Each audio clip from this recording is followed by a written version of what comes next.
आप देख रहे हैं अमेज नाउ। जो पानी से नहाएगा वह अपना लिबास बदल सकता है, लेकिन जो पसीने से नहाएगा वह इतिहास बदल सकता है। नमस्कार दोस्तों, मैं हूं अरविंद श्रीवास्तव। आप देख रहे हैं अमेज नाउ की खास पेशकश इनसे मिलिए। दोस्तों, पूर्वांचल की सबसे बड़ी दवा मंडी गोरखपुर में भलोटिया मार्केट है। इससे आप भली भांति परिचित होंगे। आपको जानकर हैरानी होगी कि पहली और दूसरी लहर में जब सड़कें सुनी थी, बाजार बंद था, कहीं कोई हलचल नहीं थी, सभी अपने अपने घरों में कैद थे, उस समय दवा मंडी भालोटिया मार्केट खुली रहती थी। जरूरतमंदों को दिन रात दवाएं सुलभ होती थी। यह सब कुछ इतना आसान नहीं था। दवा विक्रेता समिति के जो पदाधिकारी बड़े ही जागरूक, सतर्क और मुस्तैद, और इतना ही नहीं, प्रशासन पर पूरी पकड़ थी। इन्हीं वजहों से यह सब संभव हो सका था कि दवाइयाँ बेशुमार थीं, उपलब्ध था, कहीं कोई करप्शन जैसा नहीं दिखा। इक्का दुक्का चीज़ों को छोड़ दिया जाए।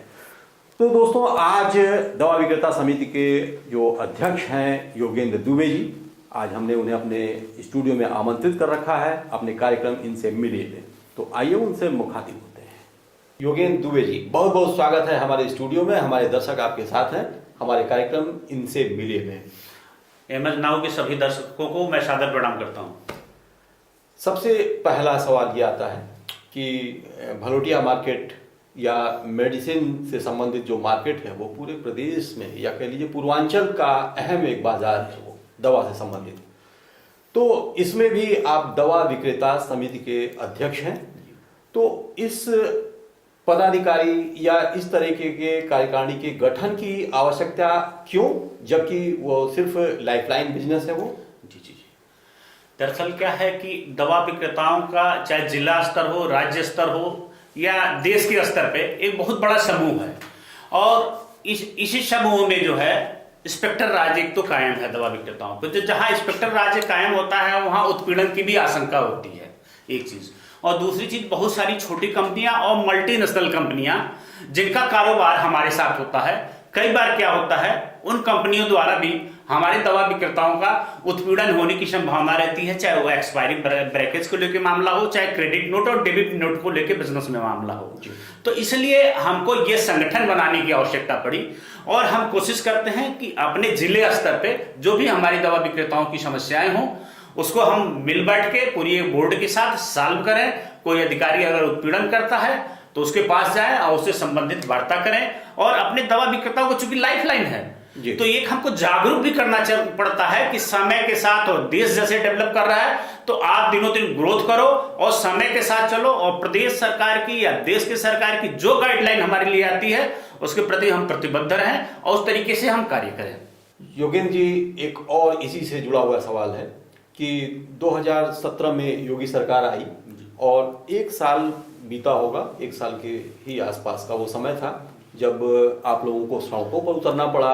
आप लोगों के खिलाफ, पूरी कार्यकारिणी के खिलाफ मुकदमा दर्ज हुआ। तो वो क्या कारण था, ऐसा क्या कारण बना कि एक मुकदमा भी दर्ज हुआ भलोटिया मार्केट के पदाधिकारियों पर? दरअसल बताऊं, उस समय मैं भी नया चुन के आया था और मार्केट की बहुत दिक्कत थी, बहुत दुर्दशाएं थी। मार्केट में तमाम गड्ढे थे और तमाम परेशानियां थी। उस समय बारिश हुई थी और जल जमाव एकदम हो गया था। किसी भी तरीके से हम लोग मार्केट में प्रवेश नहीं कर पा रहे थे। हमारे दवा विक्रेता किस तरीके से प्रवेश करें, और कस्टमर जो कम से कम 10,000 15,000 कस्टमर रेगुलर आते हैं वो किस तरीके से प्रवेश करें। तो बहुत सारी परेशानियां हो रही थी। लगातार कई बार नगर निगम को ज्ञापन भी दे रखे थे, लेकिन सुनवाई नहीं हो रही थी। मजबूरन हम लोगों को सड़क पे बैठना पड़ा, धरने पे बैठना पड़ा, और हमारे साथ सारे दवा विक्रेता धरने पर बैठे, क्योंकि ये मुझे मालूम है कि अच्छे दिनों के लिए बुरे दिनों से लड़ना पड़ता है जी। तो हम सभी लोग जब बैठे सड़क पे तो सिटी मजिस्ट्रेट आए, डीएम सिटी आया, तमाम नगर निगम के लोग आए, लेकिन आश्वासन ही दे रहे थे। तो हम लोगों की ये इच्छा थी कि वो कुछ करके दिखाएं। उसी समय अब हमारे पूज्य महाराज जी उस समय मुख्यमंत्री थे, उनका टेलीफोन आया कि क्या बात है, क्यों धरने पे आप लोग बैठे हो। हमने बताया महाराज जी ऐसी ऐसी समस्याएं हैं, मार्केट में पानी भर गया, सुविधाएं नहीं मिल पा रही हैं, क्योंकि पूरे पूर्वांचल को हम दवा दे के स्वस्थ कर रहे हैं और खुद ही हम बीमार हो जा रहे हैं। तो माननीय मुख्यमंत्री जी ने कहा परसों मैं गोरखपुर आ रहा हूं और आप लोग आके मुझसे मिलो और मैं इसका हल निकालता हूं। ये मतलब बड़ी खुशी की बात है कि 3 दिन बाद जब मुख्यमंत्री जी आए और हम लोग जाके उनसे मिले तो उन्होंने कहा ठीक है सर्किट हाउस में आओ। सर्किट हाउस में सारे अधिकारी थे और हम लोग गए तो उन्होंने अधिकारियों से कहा कि देखो भालोटिया मार्केट की जो भी समस्याएं हैं, चाहे वो सड़क का हो, ट्रांसफार्मर का हो या बिजली अंडरग्राउंडिंग हो, क्योंकि बिजली के तार भी बहुत जर्जर हो चुके थे। सारे के लिए उन्होंने निर्देश दिया कि ये किया जाए और फंड की मैं उपलब्धता कराता हूं। सारे कुछ हो जाने के बाद जब सड़क बनने का नंबर आया, उसकी तैयारी हुई, तो भालुटिया मार्केट के जो मालिक थे, वहां के ओनर थे, वो कोर्ट जाके स्टे लाए कि सड़क हमारी है, और फिर सड़क बनने में बाधा उत्पन्न हो गई।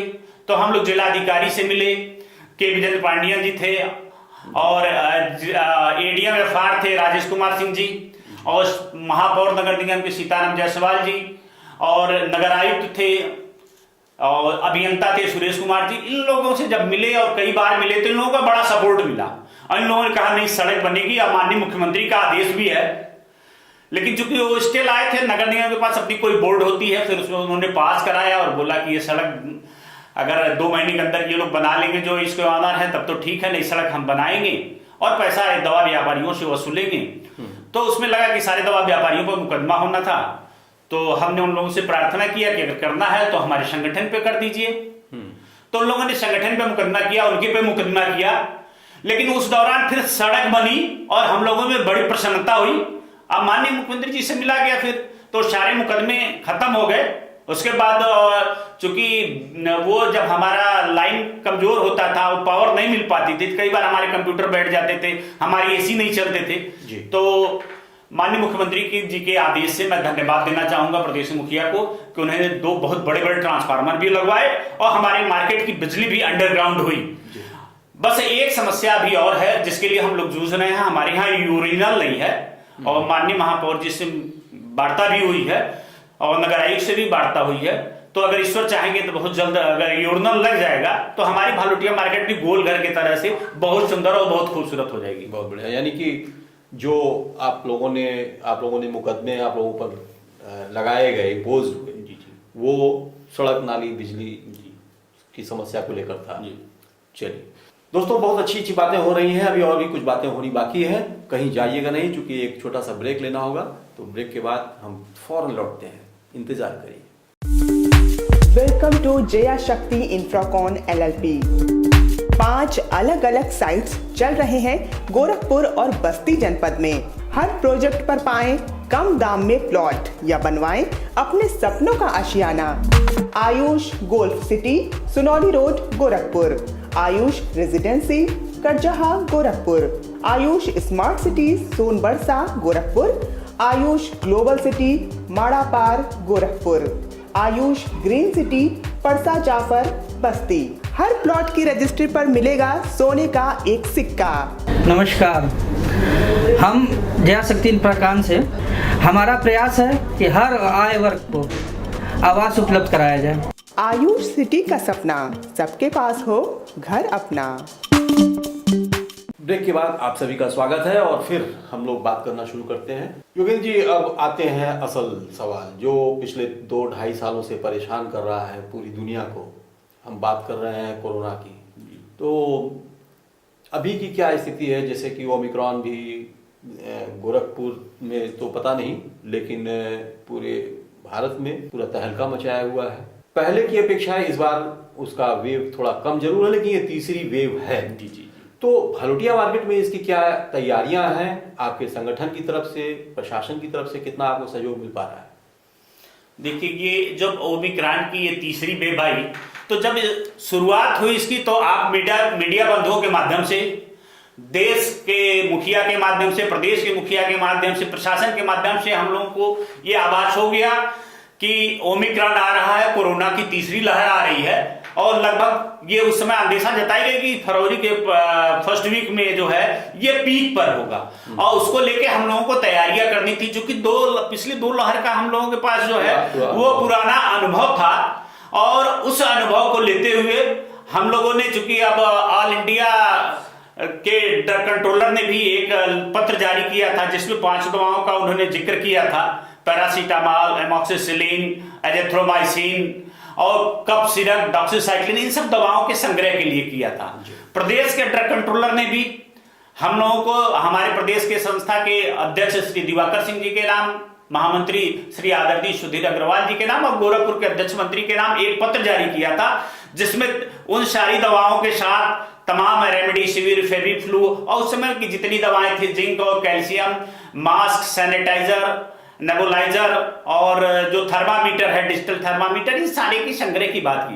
हम लोगों ने आपस में एक मीटिंग किया और मीटिंग करके ये कहा गया कि निश्चित रूप से पिछली 2 वेव से जिस तरीके से हम लोग लड़े हैं, तीसरी वेव का हमारे पास भंडारण होना चाहिए। हमने अपने दवा विक्रेताओं से कहा कि इसका जो है भंडारण कीजिए और किसी का भी जान दवा के अभाव में न जाने पाए, ये हम लोगों की जिम्मेदारी है, क्योंकि हम लोग इस व्यवसाय के साथ एक सेवा का भी काम करते हैं कि लोग जब बीमार होते हैं, जब परेशान होते हैं, तो उनकी मदद करने के लिए सबसे आगे हम खड़े होते हैं और इस सेवा करने के बाद जो धन अर्जित होता है उससे हम अपना परिवार चलाते हैं। लेकिन एक चीज और बताएं, जब पहली लहर और दूसरी लहर आई थी उस दौरान हुआ क्या था, दूसरी वेव बहुत तेज थी जी, ये बात सही। और पहली वेव या दूसरी वेव में जब सभी लोग घरों में कैद हो गए और पहली वेव के बाद तो हमारे पास न सैनिटाइजर था न मास्क था, तभी माननीय प्रधानमंत्री जी वोकल फॉर लोकल का नारा दिए और सभी लोग घरों में कैद थे। जब हमने अपने दवा विक्रेताओं से भी बोला कि घरों के बाहर आओ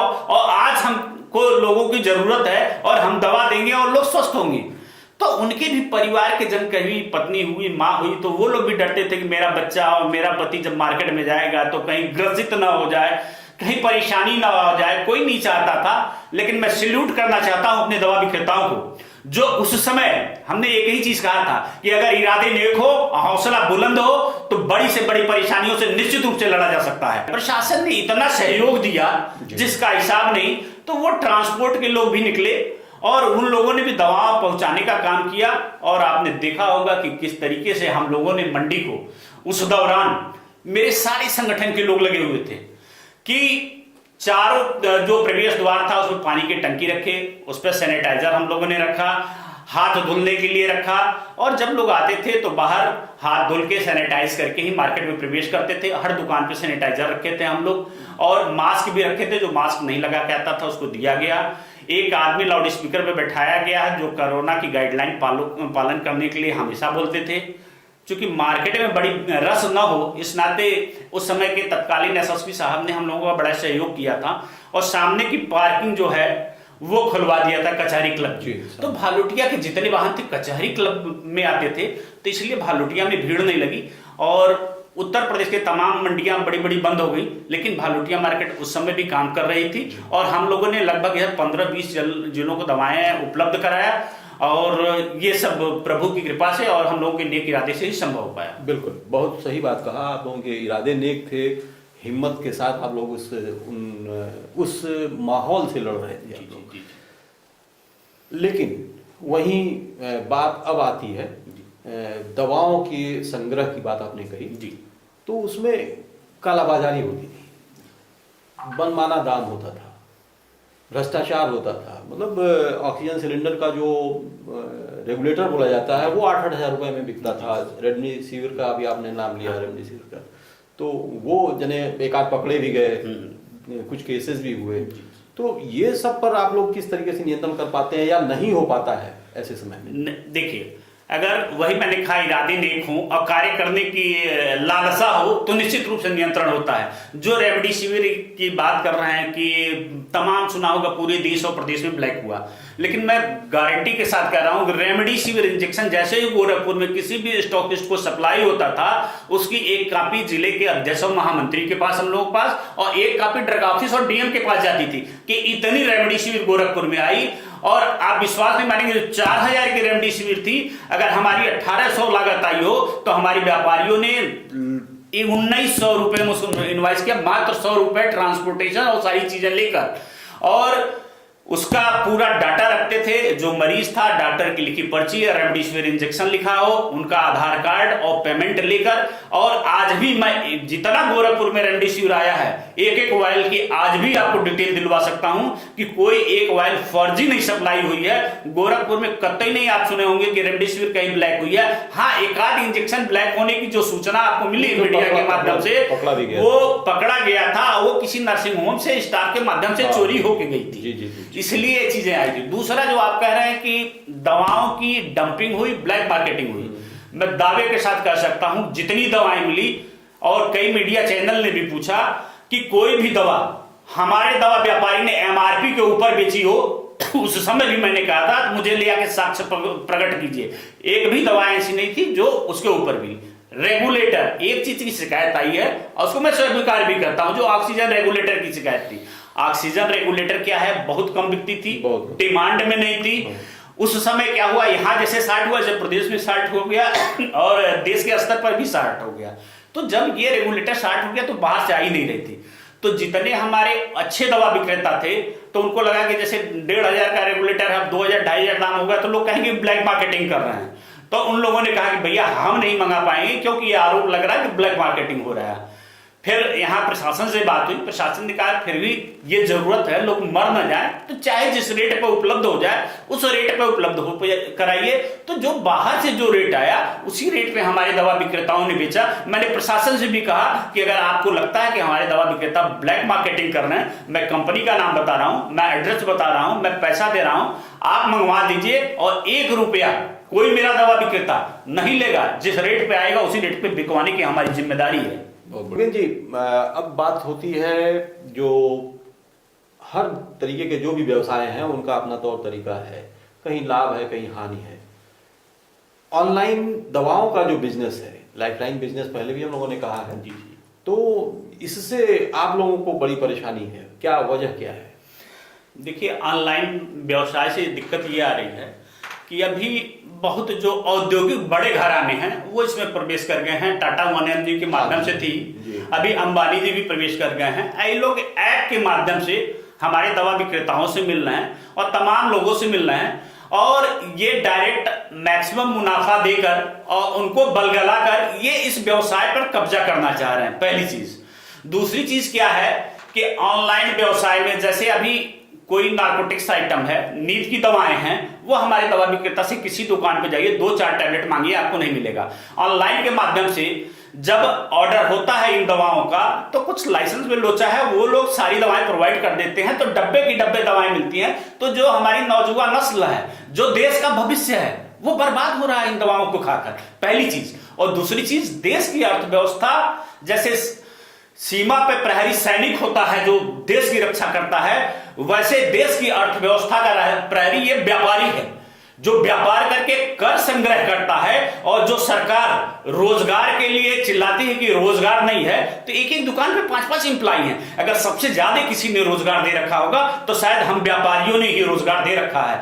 और हर घर में जो भी वर्कर है, वो चाहे हाई स्कूल पास हो, चाहे इंटर पास हो, चाहे कक्षा 5 पास हो, चाहे MBA किया हो, हर तरीके का रोजगार हमारे पास है और हर तरीके के रोजगार को हम देने के लिए सक्षम हैं। लेकिन होता क्या, आपको हम रोकेंगे, अपनी बात आप पूरी करिएगा, लेकिन हम रोकेंगे ये कि आपने कहा कि व्यवसाय आप भी कर रहे हैं और व्यवसाय वो भी कर रहे हैं और आपसे पहले से शायद कर रहे हो, जिन 3 कंपनियों का नाम आपने लिया। तो क्या ऐसी सूरत में उन्हें व्यवसाय में नहीं उतरना चाहिए इस लाइन पर? नहीं, वो उतरे, लेकिन मेरी मार्मिक अपील यह है कि जब हमारे देश का खुदरा व्यवसाय नहीं रहेगा तो ये भी लोग बेरोजगारी से, तो वैसे ही देश में हम परेशान हो रहे हैं। अब हमारी जब दुकानें बंद हो जाएंगी तो हम जो अपने एम्प्लॉय हैं उनकी छटनी चालू कर देंगे जी। और हमारी जब रोटी का लालच पड़ेगा तो निश्चित रूप से छटनी चालू कर। दूसरा, जैसे कोरोना जैसी बीमारी आई, तो क्या अगर हमारा दवा विक्रेता नहीं रहता तो क्या ऑनलाइन कंपनियां एक भी आदमी को दवाई उपलब्ध करा पाती? ऑनलाइन कंपनियां उस समय बंद थी भाई साहब। और इसलिए मेरा सबसे अपील है, जितने भी लोग देख रहे हैं दर्शक, वो घर से निकलिए और खुदरा दुकानों तक जाइए। आपके वजह से उनका व्यवसाय चलता है और 4 लोगों का रोजगार पड़ता है। तो इसलिए मेरा निवेदन है भारत सरकार से भी, ऑनलाइन कंपनियां रहे, मैं इसका विरोध नहीं करता हूं, लेकिन उनके प्रति उनका कमांड होना चाहिए, उनको टाइट करना चाहिए कि जो लोग वो क्या नाम है लीक पोल का फायदा उठाकर जिस तरीके से वो लोग व्यवसाय करते हैं, हमारा तो अभी व्यापारी उस स्तर पे जा ही नहीं पाया है। इससे हमारा बड़ा नुकसान हो रहा है। उनके ऊपर सरकार का कंट्रोल होना चाहिए, थोड़ा सा टाइट करें जिससे हमारे व्यवसाय भी साथ साथ पनप सके। आपने एक मुहिम चला रखा है ऑनलाइन कंपनियों के विरोध में, मेडिसिन लाइन पे जी, तो कहां तक पहुंचा, किस स्थिति में है अभी? अभी मुहिम हमारा यह है, हम अपने व्यापारियों को कह रहे हैं कि आप संगठित होइए, क्योंकि संगठन में ही शक्ति है। तो जब हमारे सारे व्यापारी संगठित रहेंगे, चाहे वो थोक दवा व्यापार हो चाहे फुटकर दवा व्यापार हो, और जब हम एक दूसरे का सपोर्ट करेंगे तो ऑनलाइन कंपनियां हमारा बहुत कुछ नहीं बिगाड़ पाएंगी। वो क्या कर रही हैं, पहले हमारे रिटेलर को बलगला रही हैं और उसके बाद होलसेलर को बलगला रही है, उसके बाद सीएफएस को। तो जब अंग्रेजों ने जो डिवाइड एंड रूल की पॉलिसी अपनाया था, वही मल्टीनेशनल कंपनियां भी अपना रही हैं, जिससे कि हमारा व्यवसाय चौपट हो जाएगा। तो इसलिए हम अपील कर रहे हैं लगातार कि रिटेलर और होलसेलर एकजुट रहें और एक दूसरे के प्रॉब्लम को समझे। अगर हमारे खुदरा व्यापारियों की कोई समस्या है तो मैं अपने थोक विक्रेता भाइयों से ये अपील करता हूं कि वो उनकी समस्याओं को समझें, उनके एक्सपायरी ब्रेकेज की जो क्लेम है वो समय से करते रहें और मिलजुल के रहें और इस लड़ाई को लड़ें, क्योंकि जब हम बचेंगे तो देश बचेगा। ठीक है, बहुत अच्छी बात। हालांकि बहुत महत्वपूर्ण बातें आपने बताई, बहुत जरूरी चीजें थी जिसको आपने चर्चा किया, बहुत सी ऐसी बातें थी जिस पर आमतौर पर ध्यान नहीं जाता है। तो चूंकि वक्त अब इजाजत दे रहा है आगे बात नहीं करने के लिए, तो हम फिर कभी मिलेंगे, बात करेंगे। लेना होगा विदा। सभी को बहुत बहुत धन्यवाद। और मैं आप सभी से ये प्रार्थना कर रहा हूं और अपील भी कर रहा हूं कि कोरोना अभी गया नहीं है, कोरोना अभी है, इसलिए मास्क लगाइए, सैनिटाइजर का प्रयोग कीजिए, शारीरिक दूरी का पालन कीजिए और हमको बहुत जागरूक अपने स्वास्थ्य का रहना है, क्योंकि पहला सुख निरोगी काया बोला गया है। इसलिए आप लोग स्वस्थ रहिए, सुखी रहिए और मेरी बहुत सारी शुभकामनाएं। धन्यवाद। जिंदगी में हम जो चाहते हैं वो हमें आसानी से नहीं मिलता। जिंदगी का एक सच यह भी है कि जो हम भी वही चाहते हैं जो आसान नहीं होता। तो दोस्तों, ये थे भालोटिया मार्केट दवा विक्रेता समिति के अध्यक्ष और प्रदेश स्तर पर, राज्य स्तर पर व्यावसायिक संगठन दवा मंडी से संबंधित उसके प्रदेश प्रवक्ता योगेंद्र दुबे जी। दोस्तों, भालोटिया मार्केट बड़ा ही संवेदनशील बाजार है, लाइफलाइन बिजनेस है। यहाँ पर प्रतिदिन 4 से 5 करोड़ रुपए का ट्रांजैक्शन होता है। इसको अगर देखा जाए तो पूरे महीने में करीब 1.5 अरब का यह ट्रांजैक्शन है। बहुत महत्वपूर्ण जिम्मेदारी है योगेंद्र दुबे जी पर। यह सब कुछ इतना आसान नहीं है जितना हमें आमतौर पर दिखाई देता है। हमसे बहुत सारी बातें उन्होंने की, शेयर किया और बहुत सारी नसीहतें भी दिया, बहुत अच्छी और अंदरूनी बातें भी बताई। तो आज का हमारा सफर अब यहीं समाप्त होता है। अगले हफ्ते फिर हम किसी मुकाम पर फिर मिलेंगे। तब तक के लिए हमें दीजिए इजाजत। नमस्कार।